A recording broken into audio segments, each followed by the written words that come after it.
This video is a VR to Tarot Shrink on her Tarot and Oracle self-care video.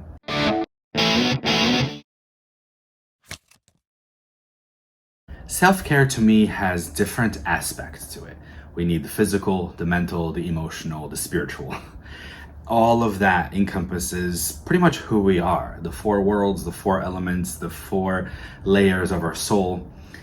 And whenever I think of self-care, of course, I immediately think of coming to the cards, coming to tarot. These are the decks that I go for when I need a lesson, when I need to understand what's going on.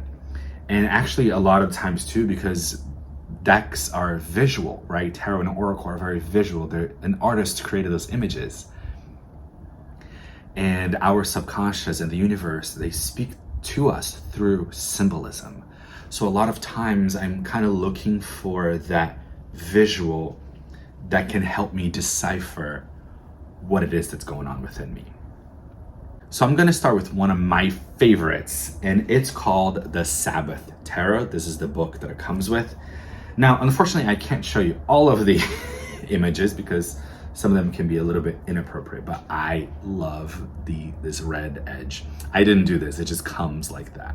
So this is the deck, and perhaps a little bit of a darker thing, a little bit sinister, a little bit goth perhaps, but when I got this deck, the images really spoke to me, and the book, I swear, I would have a thought in my mind, like a sentence, and I would go to the book, like I would pull some cards, get a card and go, okay, I'm not really seeing how this card perhaps makes that much sense to what I'm going through, but let's check out the book. And like the sentence I'm thinking of is in the book. Maybe the book is alive and it changes with my mind. It's actually not a super thick book. And the messages, for example, they are not super long. You get keywords, you get a blurb, and then you have the upright and reversed meanings. Some of them are longer than others. For example, this one is a little bit longer. But this deck, without fail, it shows me what I need to see, and it even shows me what I was already thinking of.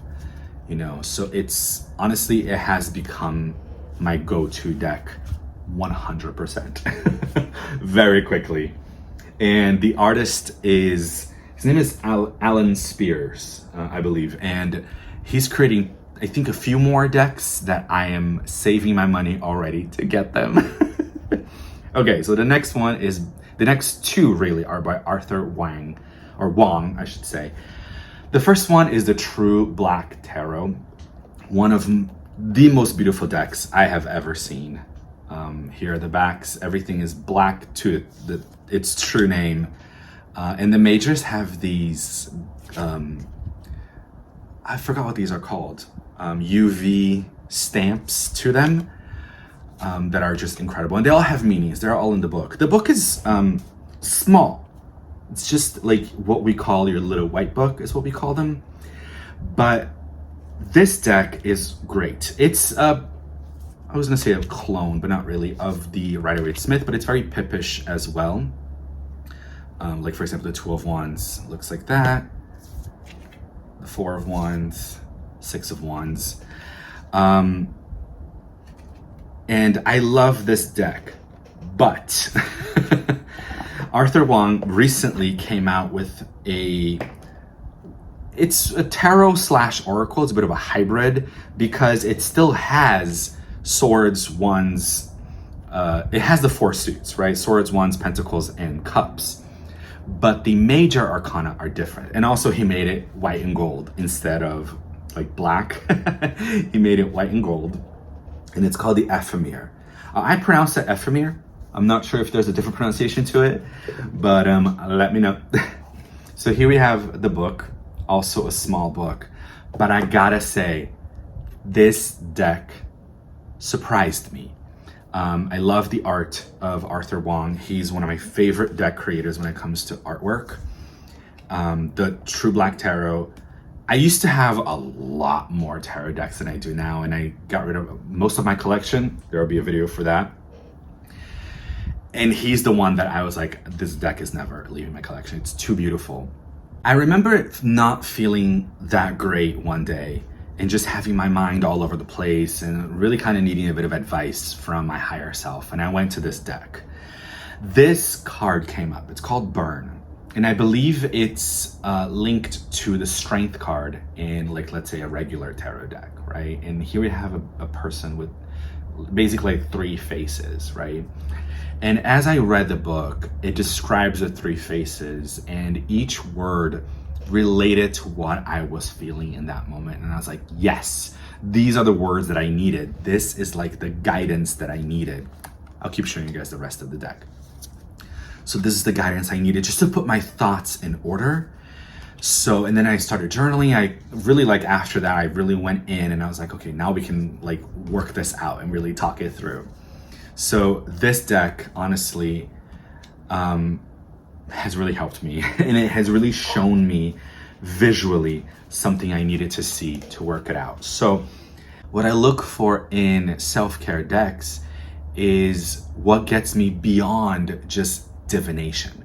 I want to know my inner self. I look for what I'm feeling, what I'm navigating through, and for assistance to kind of help me out. So my next one is called the Cosmo Visions Oracle by James R. Eads, and another absolutely stunning deck. And what I love about this, it is another tarot oracle hybrid because he has 4 suits and a major arcana in it. But what I found to be quite brilliant, and what drove me to this deck in particular, is that the Fool card is death. So then we're dealing with almost like the afterlife. But to me, when I think of death in this reality, or when I think of death in my inner self, is more about the depth, the darkness of something, of my inner self. So when we're dealing with death, we deal also with ideas of karma. And then we have the maze, which could be the maze of our mind, or the maze we're navigating in, the maze we're in and trying to figure our way out. We're also dealing with life on earth, for example.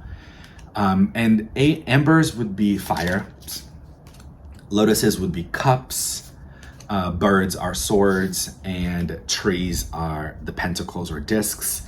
And when I am doing readings for myself, that's what I usually do. I look at the image first. I pull a card and I look at the image and I go, okay, what is this image telling me? How does it make me feel? Regardless of what I know the deck to be, right? If I know that I pulled strength, or I know I pulled death, or I know I pulled the Hierophant, I know the keywords. But first and foremost, how am I feeling right now? And what does this make me, how does this make me feel? And what does it remind me of in this moment with my feelings? And then memories will come, or thoughts will come, or maybe a story in my head will come, and then I kind of jot it down. And then I go to the book to see if it supports my thesis, or if it can add something to it, right? It's always nice to have perhaps another opinion.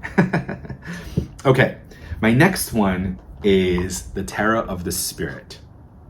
I love this deck. I love the art of this deck as well. And the book is another one. So I'm definitely a person that goes to the book. I want to know what the author has to say. I want to know what the message is. But I have learned through my years of reading tarot and studying tarot is that your inner message should always trump the message you get from the book. It should always come first, okay?